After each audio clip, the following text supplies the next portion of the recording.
भारत और चीन के बीच भले ही पिछले कुछ समय से सीमा विवाद की वजह से तनाव बढ़ा है, लेकिन एक मुद्दे पर दोनों देश एक साथ खड़े नजर आए। स्कॉटलैंड के ग्लासगो में हाल ही में संपन्न हुई संयुक्त राष्ट्र की जलवायु वार्ता में भारत और चीन प्रस्ताव में एक बड़ा बदलाव करवाने में कामयाब रहे। दरअसल ग्लोबल वार्मिंग कम करने और अपने अपने देश को प्रदूषण से मुक्त करने के लिए लगभग 200 देशों की कई स्तर पर बैठक हुई है। COP 26 शिखर सम्मेलन के दौरान भारत ने विकासशील देशों की अगुवाई करते हुए कोयले के इस्तेमाल को पूरी तरह से खत्म करने और जीवाश्म ईंधन सब्सिडी हटाने के प्रस्ताव को पुरजोर विरोध किया था। चीन ने भी भारत के रुख का समर्थन किया। इसके बाद ही इस सम्मेलन में कोयले का इस्तेमाल खत्म करने की नहीं बल्कि कम करने के लक्ष्यों के साथ जलवायु समझौते को मंजूरी भी दी। इस सम्मेलन के खत्म होने से एन वक्त पहले भारत के इस प्रस्ताव पर मंजूरी दी गई है। इसी के साथ ही कोयले से जुड़े फेज डाउन शब्द ने पूरी दुनिया का ध्यान खींच लिया।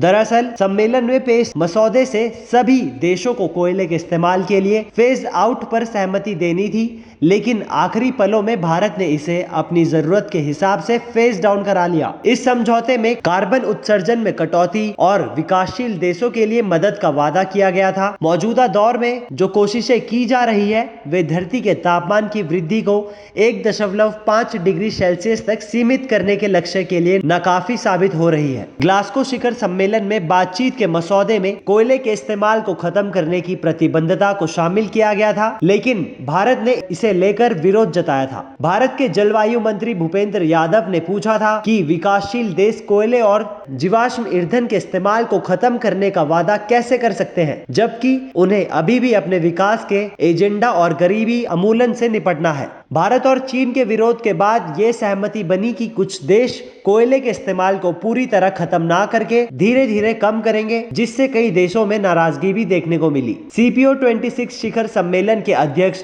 आलोक शर्मा ने कहा कि इस तरह की परिस्थितियों के सामने आने का उन्हें दुख है। चीन और भारत की इस एकजुटता के बाद शर्मा ने कहा कि भारत और चीन को खुद ही जलवायु परिवर्तन के खतरे से जूझ रहे हैं। तमाम देशों को अपने इस फैसले को समझाना होगा। हालांकि उन्होंने यह भी कहा कि ऐतिहासिक समझौता 1.5 डिग्री तक ही तापमान वृद्धि के लक्ष्य के हिसाब से सही है। BBC 1 ने एंड्रयू मार शो में आलोक शर्मा से कहा कि चीन और भारत ने जो किया वो उन्हें क्लाइमेट चेंज के प्रति संवेदनशील देशों को समझाना होगा कि आखिर उनका ये कदम उचित कैसे है। हालांकि मैं भी यही मानता हूं कि सम्मेलन कई मायनों में ऐतिहासिक रहा है।